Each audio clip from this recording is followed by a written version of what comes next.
Hello everyone, আজকে আমি বানাবো আমার একটা পছন্দের খাবার। তো চলো কি পছন্দের খাবার সেটাই তোমাদের সঙ্গে শেয়ার করব। তার জন্য তোমরা পুরো ভিডিওটা লাস্ট পর্যন্ত দেখতে থাকো যে আমার কি পছন্দের খাবার। আর আশা করছি এটা অনেকেরই পছন্দের খাবার।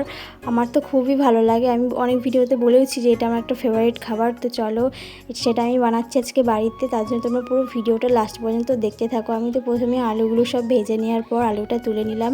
এরপর কড়াইতে তেল দিয়ে রসুন কুচি, পেঁয়াজ কুচি, কাঁচা লঙ্কা কুচি দিয়ে ভালো করে ভেজে নেওয়ার পর দিয়েছিলাম ডিমটাকে ঝুড়ো ঝুড়ো করে ভেজে নেওয়ার পর দিয়েছিলাম টমেটো সস, এক ধরনের মশলা, লঙ্কার গুঁড়ো।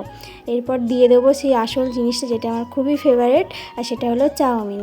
তো চলো এরপর চাউমিনটা দিয়ে ভালো করে নাড়িয়ে চাড়িয়ে নেব, মশলাটা যাতে ভালো করে চাউমিনের সাথে মিক্স হয়। তো আমার তো চাউমিন প্রায় হয়েই এসেছে, আর আমার তো এটা খুবই ভালো লাগে খেতে। আর ভেজে রাখা আলুটাও শেষে দিয়ে দিয়েছিলাম, সেটা আমি ভুলে গেছিলাম, তাই শেষে দিলাম। তো আমার তো এখানে চাউমিন রেডি। এবার একটু প্লেটিং করে নেব। দিয়েছিলাম শসা, পেঁয়াজ কুচি, টমেটো সস। এটা তো দেখতে খুবই লোভনীয় লাগছে, আশা করছি খেতেও খুবই ভালো লাগবে। তো আমার তো খুব ভালো লাগে খেতে, তোমাদের কার কার ভালো লাগে সেটা কিন্তু অবশ্যই জানাবে। এখন আমি খেয়ে নিই, আর তোমরা নেক্সট ভিডিওর জন্য অপেক্ষা করো। আর আমার ভিডিও তোমাদের কেমন লাগে সেটা কিন্তু অবশ্যই জানাবে। তো এখনকার মতন বাই।